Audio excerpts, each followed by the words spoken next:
পশ্চিমবঙ্গেও voter list যাচাইয়ের কাজ শুরু হচ্ছে, মানে এসআইআর শুরু হচ্ছে। বিহারের পর এবার রাজ্যে কিন্তু শুরু হবে পশ্চিমবঙ্গে। লাস্ট যে এসআইআর হয়েছিল সেই সনের ভোটার তালিকায় আপনার নাম থাকতে হবে। এবার জানা যাচ্ছে ভোটার যাচাইয়ে 2003 সালের ভোটার তালিকায় নাম থাকতে হবে। 2002 সালের লিস্টে নাম থাকলে চলবে না, 2003 সালের ভোটার তালিকায় নাম থাকতে হবে। তো এই প্রশ্নটা প্রত্যেকের মনে ঘোরাঘুরি করছে, যা এই ভিডিওতে আজকে জেনে নিতে পারবেন যে আসল আপডেটটা কী রয়েছে।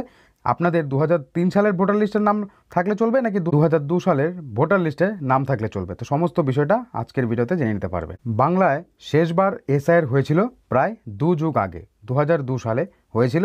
ভোটার তালিকা সংশোধন নিয়ে ঘোষণার আগেই 2002 সালের ওই ভোটার তালিকা প্রকাশ শুরু করেছে কমিশন, নির্বাচন কমিশন। এবার বাংলায় ভোটার যাচাই প্রক্রিয়া বিজ্ঞপ্তি জারি করল নির্বাচন কমিশন। 2002 সালের নয়, 2003 সালের ভোটার কার্ডের তালিকা লাগবে। কেন এই সিদ্ধান্ত, কি জানা যাচ্ছে? রাজ্যের স্পেশাল ইনসেনটিভ রিভিশন প্রক্রিয়া যাতে কোনো যোগ্য ভোটারের নাম তালিকা থেকে বাদ না যায় সেদিকে নজর রয়েছে নির্বাচন কমিশনের।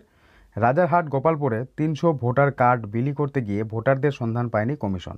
আগামী 20 আগস্টের মধ্যে তাদের সন্ধান না পেলে ওই কার্ডগুলো সিও দপ্তরে পাঠিয়ে দিতে নির্দেশ দেওয়া হয়েছে। 300 ভোটারকে খুঁজে পাচ্ছে না, ভোটার কার্ড বানিয়েছে কিন্তু তাদেরকে এখন খুঁজে পাওয়া যাচ্ছে না। এবার সেই মানুষকে যদি খুঁজে না পাওয়া যায় তাহলে এই 300 ভোটার কার্ড কিন্তু বাতিল হয়ে যাবে। তো বুঝতেই পারছেন 300 ভোটার কার্ড হয়তো ভুয়ো হতে পারে। পশ্চিমবঙ্গে 294টি বিধানসভা কেন্দ্রের মধ্যে 103টি বিধানসভা কেন্দ্রের 2002 সালের ভোটার তালিকা প্রকাশ করেছে নির্বাচন কমিশন। ক্রমে বাকি আসনগুলির তালিকাও প্রকাশ করা হবে।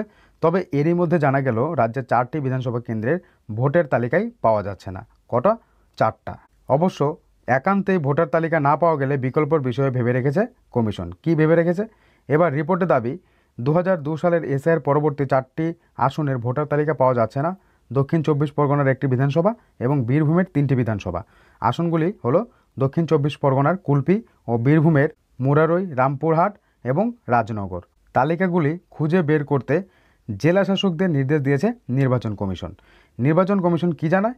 যদি 2002 সালের ভোটার তালিকা না পাওয়া যায় এই 4টি বিধানসভায়, তাহলে কি করবে নির্বাচন কমিশন? দাবি করা হচ্ছে 2002 সালের ওই ভোটার তালিকা না পেলে 2003 সালের খসড়া ভোটার তালিকার উপর নির্ভর করতে হবে নির্বাচন কমিশনকে। ঠিক আছে, এই নিয়ে আপডেট আপনাদের জন্য চলে আসবে।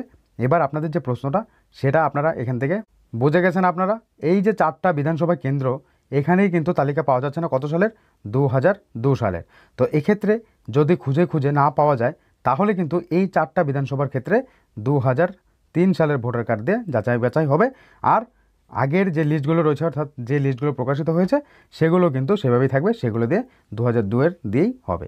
তো এই ছিল একটা ইম্পর্টেন্ট আপডেট যা আপনাদের জানানো দরকার। যদি আরও কিছু প্রশ্ন থাকে কমেন্ট করবেন, আপনাদেরকে কমেন্টের উত্তর নিয়ে ভিডিও বানিয়ে দেবো। পশ্চিমবঙ্গেও ভোটার লিস্ট যাচাইয়ের কাজ শুরু হচ্ছে, মানে এসআইআর শুরু হচ্ছে। বিহারের পর এবার রাজ্যে কিন্তু শুরু হবে পশ্চিমবঙ্গে। লাস্ট যে এসআইআর হয়েছিল সেই সনের ভোটার তালিকায় আপনার নাম থাকতে হবে। এবার জানা যাচ্ছে ভোটার যাচাইয়ে 2003 সালের ভোটার তালিকায় নাম থাকতে হবে। 2002 সালের লিস্টে